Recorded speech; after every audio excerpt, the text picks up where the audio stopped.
kembali dalam perkuliahan hukum tata negara yang masih dengan mempergunakan model online karena kondisi pandemi COVID-19 masih sangat fluktuatif, bahkan cenderung menaik terus ini dalam kondisi dalam situasi di Indonesia. Namun mudah-mudahan dengan adanya uji coba vaksin COVID-19 di Bandung, kalau nggak salah, mudah-mudahan bisa menunjukkan keberhasilan sehingga setelah berhasil nanti mudah-mudahan seluruh rakyat Indonesia divaksin dan kemudian menjadi kebal terhadap COVID, dan itu keinginan kita semua sehingga kita bisa kembali normal, kembali saling bertatap muka. Kuliah dalam kondisi online semacam ini memang sangat tidak ideal, saudara-saudara, karena disyaratkan saudara-saudara harus betul-betul mempunyai kedisiplinan, mempunyai kesadaran yang tinggi, karena dosen tidak bisa lihat langsung per kelas, hanya lewat kamera, dan itu tentunya bisa saja modelnya itu adalah mahasiswa membuka kuliah gitu ya, tetapi kamera tidak dihidupkan, audio tidak dihidupkan, ditinggal tidur gitu ya. Bisa jadi seperti itu. Cuman saya berharap saudara-saudara sudah cukup dewasa untuk tetap kuliah normal walaupun online sesuai dengan jadwal yang telah ditentukan gitu ya. Saya tetap menghendaki saudara-saudara tetap sehat, ya kan, tetap sehat, tetap semangat gitu ya. Nanti perkuliahan akan ada dua model, sinkron dengan asinkron. Yang sinkron nanti kita akan mempergunakan Teams, Microsoft gitu ya. Saya bisa berdialog dengan saudara-saudara. Sementara yang asinkron hanya mempergunakan situs kuliah ini dengan mempergunakan tambahan YouTube, channel YouTube saya. Saya melihat ada beberapa mahasiswa yang sedang mengambil mata kuliah hukum tata negara ini yang perbaikan gitu ya. Saya mohon saudara-saudara semangat untuk kuliah, ya tetap semangat, tetap mencari nilai yang setinggi-tingginya, tetapi nanti ada beberapa hal yang perlu saudara perhatikan di dalam kuliah online ini, termasuk pas ujian, apa yang harus saudara perhatikan supaya saudara-saudara memperoleh nilai yang cukup memuaskan, sekaligus nilai itu diperoleh dengan kejujuran. Ini penting, saudara-saudara. Mengapa demikian? Karena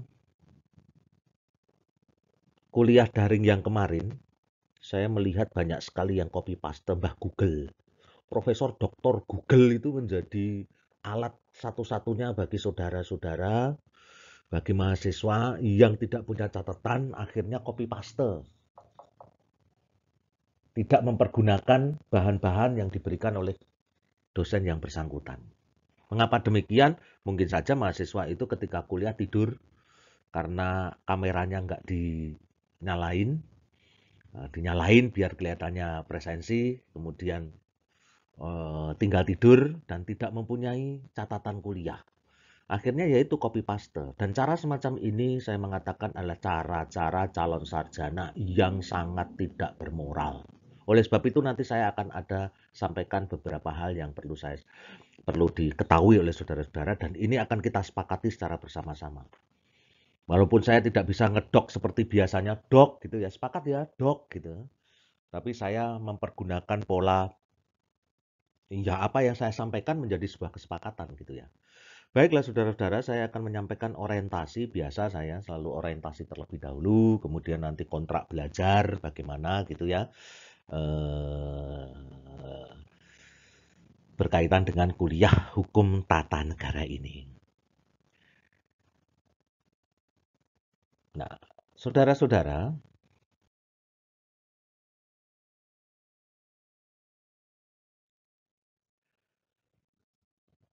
tujuan perkuliahan hukum tata negara itu sebetulnya sesuai dengan misi pengajaran itu ada 3, kognitif, afektif, dan psikomotorik.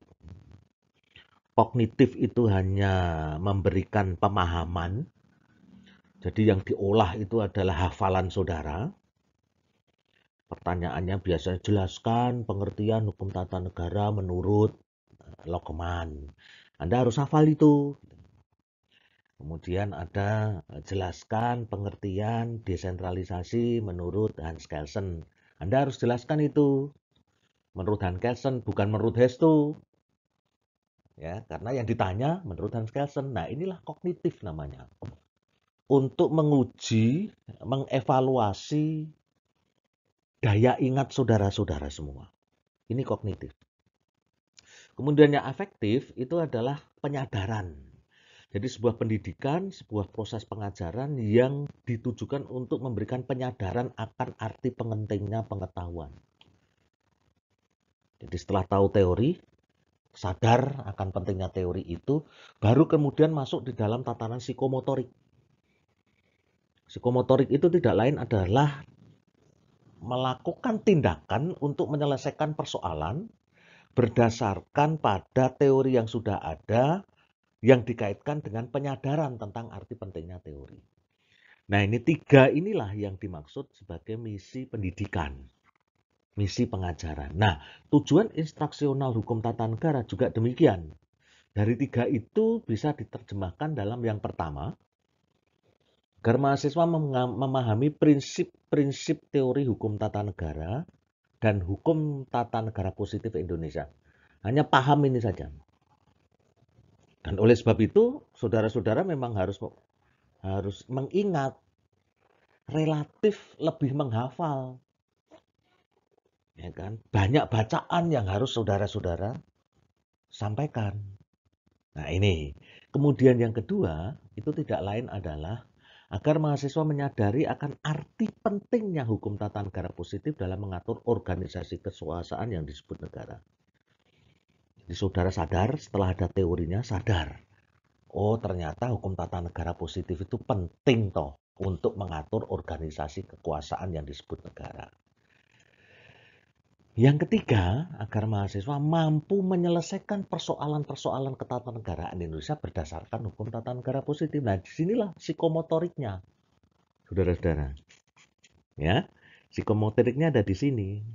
Anda mampu menyelesaikan permasalahan-permasalahan sehingga mampu menjawab berbagai macam persoalan ketatanegaraan yang muncul dalam kehidupan ketatanegaraan secara kontemporer saat ini atau yang sudah pernah terjadi. Nah, saudara-saudara, dari tiga hal ini, maka peran saudara-saudara itu tidak lain adalah saudara-saudara menjadi subjek proses pembelajaran, bukan menjadi objek.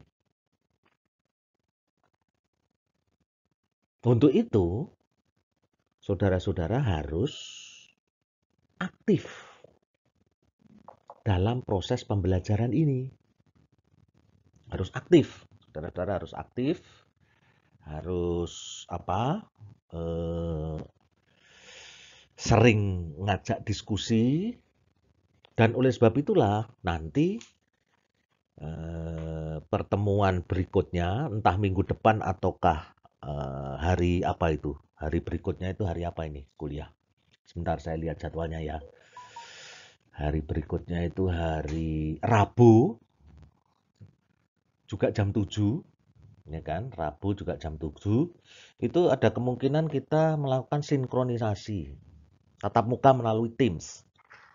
Ya, tatap muka melalui Teams, silahkan nanti saudara-saudara bisa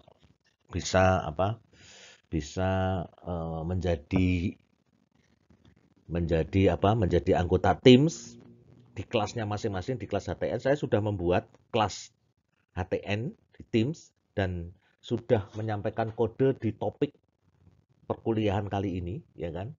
Nah, nanti kita di sana mahasiswa masuk semua dan kita akan diskusi lewat Teams itu. Nah, dari diskusi itulah saya akan mencatat siapa-siapa mahasiswa yang aktif, ya kan, menanyakan, menyampaikan persoalan, ya kan, mengajak diskusi. Nah, itu. Nah, jadi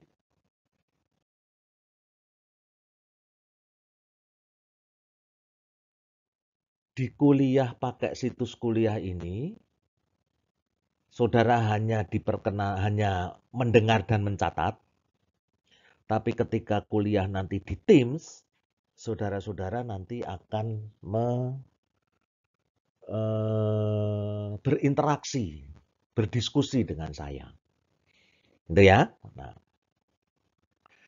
Nah, pokok bahasan hukum tata negara, saudara-saudara, itu ada beberapa pokok bahasan. Yang pertama nanti saya akan menerangkan pendahuluan. Biasa, kita akan mencoba memahami tentang pengertian hukum itu apa, kemudian pengertian negara itu apa, dan pengertian hukum tata negara itu apa sih, gitu ya. Serta nanti juga hubungan HTN dengan ilmu-ilmu yang lain. Berikutnya, setelah itu nanti kita akan juga membahas tentang sejarah ketatanegaraan Indonesia. Perjalanan ketatanegaraan Indonesia ini. Pasang surutnya kayak apa. Sejarah ketatanegaraan ini kita bahas untuk mencari, melihat konsep bagaimana organisasi ketatanegaraan Indonesia itu dibangun dari awal, ya kan, proklamasi sampai saat ini. Ada perubahan-perubahan yang cukup signifikan nanti. Lewat Undang-Undang Dasar 45 periode pertama, lewat Konstitusi RIS, kemudian Undang-Undang Dasar Sementara 1950, kemudian kembali ke Undang-Undang Dasar 45, berjalan kira-kira berapa tahun? 32 tahun lebih, gitu ya. Kemudian berubah secara signifikan melalui Undang-Undang Dasar Negara Republik Indonesia yang diamandemen sebanyak 4 kali. Nah, 1 kali amandemen tapi 4 kali proses perjalanan amandemen itu. Nanti kita akan bicarakan di sejarah ketatanegaraan. Kemudian berikutnya sistem pemerintahan negara. Nah, dalam sistem pemerintahan negara itu nanti kita akan mendiskusikan tentang bagaimana sih sistem pemerintahan negara yang dikenal. Intinya ada 2, presidensial, parlementer, gitu kan. Kemudian ada berbagai macam varian, gitu ya. Yang ketiga itu biasanya nanti ini sudah jarang tidak dipakai, sistem pemerintahan dengan badan pekerja. Nah, itu nanti akan kita coba lihat secara bersama-sama, kita diskusikan gitu ya. Kemudian ini supra dan infrastruktur politik ini, bahan ini, pokok kajian ini lebih banyak dalam perspektif politik. Perspektif ketatanegaraannya memang, hukum ketatanegaraannya memang sedikit. Dan perlu diingat memang di dalam konteks hukum tata negara dan ilmu politik itu kan berdekatan ya, sangat berdekatan. Maka nanti supra dan infrastruktur politik itu banyak membahas dari konstruksi ilmu politiknya. Kemudian pemilu dan partai politik, ada hukum tata negaranya, tapi masih bersinggungan dengan ilmu politik. Kemudian berikutnya adalah sistem pemerintahan lokal. Nah, ini sistem pemerintahan lokal itu ada beberapa varian, gitu ya. Ada yang di negara federal, ada yang di negara konfederasi, dan ada di negara kesatuan. Bagaimana itu polanya? Dan bagaimana di Indonesia itu diterapkan? Nah, itu akan kita bahas di pemerintahan lokal. Kemudian kewarganegaraan, ya kan? Asas-asas kewarganegaraan, cara memperoleh kewarganegaraan, hilangnya kewarganegaraan, kewarganegaraan menurut undang-undang tentang kewarganegaraan Indonesia, dan seterusnya. Dan yang terakhir berkaitan dengan hak asasi manusia. Nah, dalam hak asasi manusia itulah nanti akan dibahas mengenai sejarah perkembangan pemikiran hak asasi manusia. Kemudian bagaimana hak asasi manusia itu diterapkan di Indonesia. Nah, inilah pokok bahasan hukum tata negara yang nanti akan kita bahas selama kuliah online ini. Mudah-mudahan saudara tidak bosan, dan mudah-mudahan saya pun tidak bosan. Karena online itu yang kemarin itu sangat membosankan kan. Begitu kita memperoleh musibah pandemi, semua ditutup, lockdown gitu ya istilahnya. Kaget semua gitu ya. Akhirnya kuliahnya juga nggak karu-karuan gitu ya. Dan kemudian ujiannya pun juga nggak karu-karuan gitu ya. Akhirnya ya untuk lulus itu bisa dikatakan gampang. Karena mahasiswa bisa macam-macam. Jawabnya bisa lewat, wah, yang namanya internet itu kan informasinya kan luar biasa. Menjawab dengan mempergunakan kecerdasan buatan namanya. Ya kan? Internet digital semacam ini kan sebetulnya kan kecerdasan buatan. Selanjutnya saudara-saudara,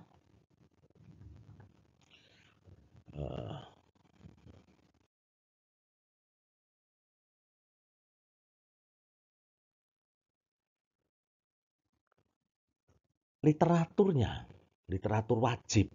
Wajib itu artinya Anda boleh beli, Anda boleh pinjam,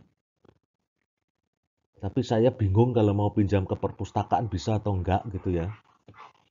Kalau mau beli ada enggak gitu ya. Sementara saya tidak memiliki buku yang berbentuk digital. Saya tidak ada e-book. Mudah-mudahan perpustakaan sudah memberikan perpustakaan itu ada saudara-saudara, ada apa? Ada aplikasi. Saya kasih contoh ya aplikasinya, mudah-mudahan kelihatan. Ada aplikasi perpustakaan Atmajaya. Sebentar. Perpustakaan Atmajaya. Nah ini. Atmajaya Lib. Mana ini? Nah ini. Nah ini. Ini Atmajaya Lib. Nah ini silahkan Anda download lewat Google Play ya.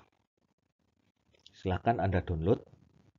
Dan kemudian untuk masuk silahkan Anda daftar dulu di perpustakaan. Ya, daftar di perpustakaan. Nanti kalau Anda minta nomor orang perpustakaan, nanti saya kasih lah nomornya siap. Nanti biar didaftar supaya nanti ketika masukkan email gitu ya, masukkan email dan kemudian password, Anda bisa langsung itu. Itu ada beberapa buku, tapi buku hukumnya masih sangat-sangat sedikit. Saya sudah minta buku saya itu dimasukkan di sana. Nah, literatur wajibnya itu ini, satu yang pertama hukum tata negara Indonesia, yang ngarang saya sendiri. Ya karena saya yang ngarang, maka ya saya pakai gitu ya. Hukum tata negara Indonesia, banyak yang sudah memiliki itu. Kakak-kakak Anda, teman Anda mungkin yang mengulang mata kuliah hukum tata negara kelas saya juga ada yang sudah memiliki gitu ya. Kemudian yang kedua adalah demokrasi desentralistik dalam belenggu bicameral semu, juga saya yang ngarang. Ini buku terbaru saya. Itu terbitnya kalau nggak salah pas kuliah online kemarin. Ya, pas kuliah online kemarin itu terbit. Dan mahasiswa bisa membeli ini karena hanya dijual di penerbitan. Kalau Anda pengen ke sana, pengen jual beli, biasanya nanti dilayani di Satpam gitu ya. Silahkan. Buku Demokrasi Desentralistik dalam Belenggu Bicameral Semu. Kemudian ini, otonomi daerah, titik berat otonomi dan urusan rumah tangga daerah, juga saya yang mengarang. Ini buku ini mau rencana masih dalam angan-angan mau saya revisi. Draftnya sudah ada, akan saya revisi lagi, kemudian akan saya edarkan lagi supaya mahasiswa punya bahan kuliah. Kemudian konstitusi-konstitusi modern KCWR, silahkan Anda cari di mana ini ya. Gramedia mungkin ada, sosial agensi mungkin ada, Togamas mungkin ada. Atau mungkin di depan UII itu juga ada itu, mungkin loh ya, mungkin di depan UII juga ada. Dan kemudian shopping itu sekarang masih ada nggak ya? Coba Anda cari aja lah gitu ya. Kemudian Modern Political Constitution CF Strong itu kelihatannya sulit itu dicari ya. Kemudian Undang-Undang Dasar 1945, Undang-Undang Dasar Negara Republik Indonesia 1945. Ini harusnya punya ini, dan harusnya mahasiswa S1, mahasiswa Fakultas Hukum yang masuk pertama kali kan dapat paket buku tuh. Ya harusnya Undang-Undang Dasar 45 juga dipaketkan sehingga mahasiswa punya semua gitu ya. Yang dipaketkan itu kan beberapa buku, HTN-nya nggak tahu itu ada nggak ya, adanya ilmu negara gitu ya. Kemudian ada undang-undang KUH Perdata, KUH Pidana, KUH Dagang, Kitab Undang-Undang Hukum Dagang, Hukum Acara gitu ya. Undang-Undang Dasar 45 nggak dikasih. Nah, itu apa karena Undang-Undang Dasar 45 itu pasalnya sedikit, tapi pasalnya kan yang sekarang udah banyak. Nah, oleh sebab itu Anda harus punya ini. Karena ini Undang-Undang Dasar 45 itu sebagai buku wajib untuk Undang-Undang Dasar wajib untuk mata kuliah hukum tata negara. Karena hukum tata negara itu berasal dari constitutional law. Jadi hukum konstitusinya. Nah, Anda harus memahami ini. Kemudian Undang-Undang nomor 23 tahun 2014, Junto Perpu nomor 2 tahun 2014 tentang pemerintahan daerah. Ini juga Anda harus punya gitu ya. Karena ini nanti dipakai untuk bahan yang berkaitan dengan hukum pemerintahan lokal. Ini buku wajib yang harus rekan-rekan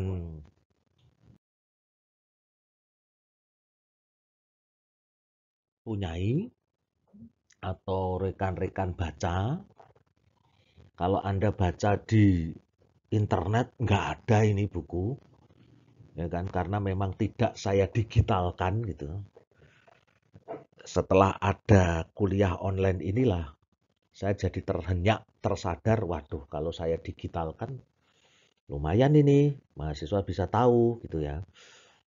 Tapi untuk saya digitalkan kan harus nyusun ulang nih, waktunya tidak mencukupi. Oleh sebab itu lebih baik saudara-saudara cari saja, ya cari saja. Mudah-mudahan masih ada.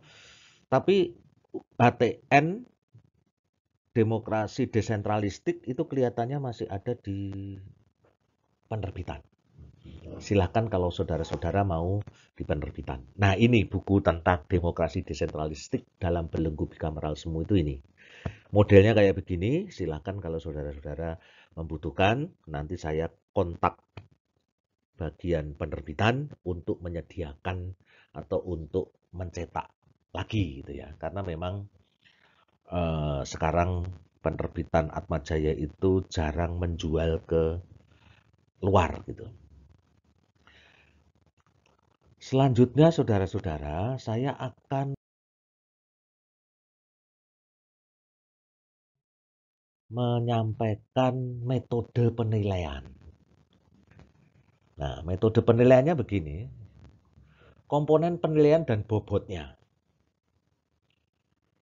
Yang pertama, itu tugas. Itu nanti 10%. Ya. Tugasnya apa, Pak? Ya nantilah, gitu ya. Entah Anda nyatet atau apa. Tapi yang jelas saya ingin Anda setiap perkuliahan, apapun perkuliahannya, khusus hukum tata negara, bahan apapun Anda mencatat. Karena belum tentu setiap perkuliahan itu, setiap sesi perkuliahan saya memberikan tugas. Belum tentu.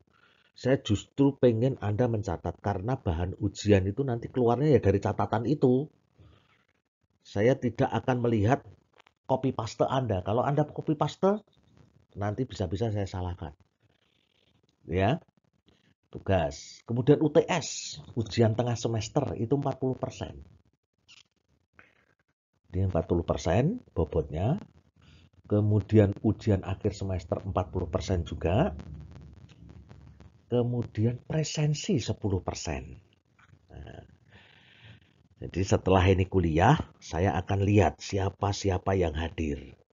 Kemudian saya buka SIATMA atau SPKP untuk saya, SPKP namanya. Sistem Penilaian Kinerja Pegawai. Di situ ada presensi mahasiswa gitu ya. Nah, nanti akan saya verifikasi yang nggak masuk siapa gitu.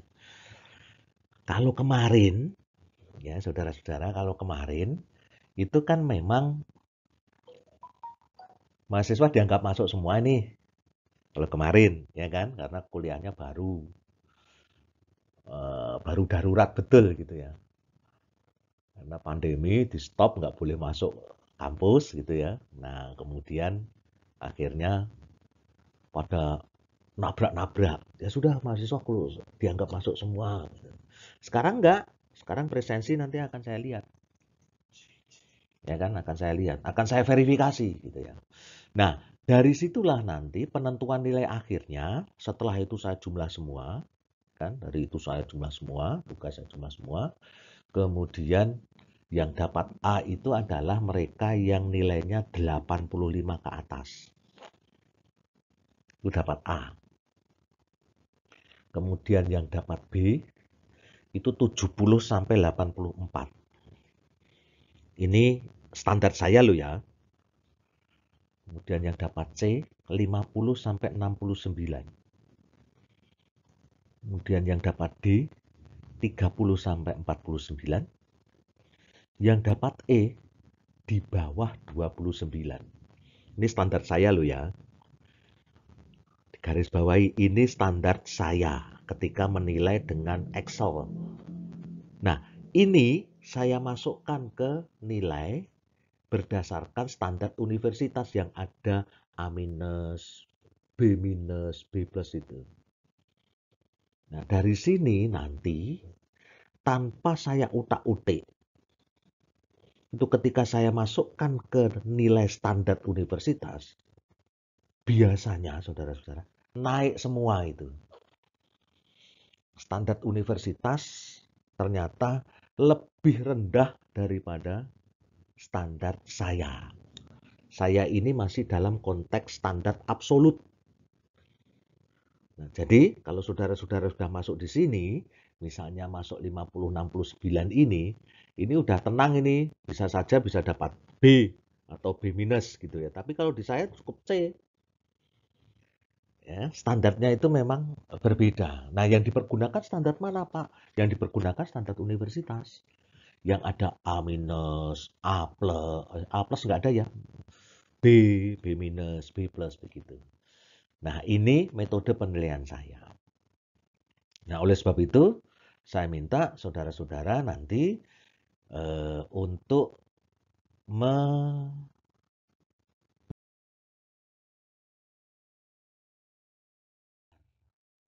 menilai setinggi-tingginya. Ya, kalau dapat 100 gimana, Pak? A plus ya? Ya nggak ada, A plus itu nggak ada. Nah, tata tertib perkuliahan. Sebetulnya nggak bisa dikatakan tata tertib ya. Cara perkuliahan. Yang pertama, nah ini. selama kuliah daring, mahasiswa wajib mencatat semua narasi dan bahan kuliah yang disampaikan oleh dosen. Wajib mencatat apa yang saya omongkan dan bahan yang saya sampaikan. Ya, bahan dan omongan saya ini nanti akan saya upload di YouTube. Karena rekaman yang ada di sini ini ketika saya masukkan ke situs kuliah, nggak muat, terlalu berat. Maka saya masukkan ke YouTube, kemudian saya linkkan di situs kuliah.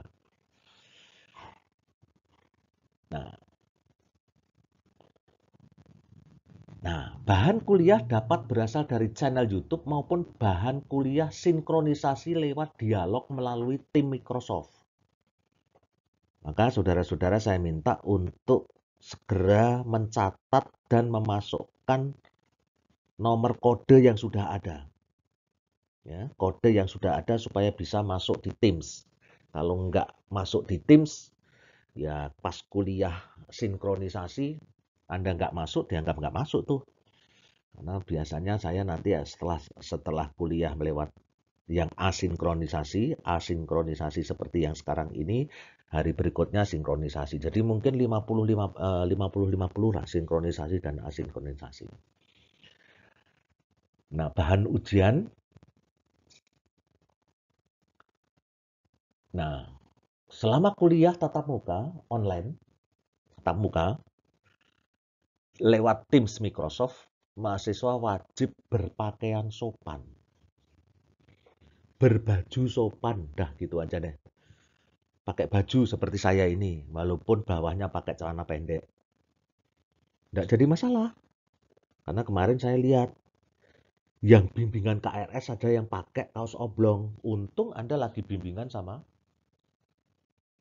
online. Pada waktu itu saya mohon maaf, bimbingannya sama Pak Hengki.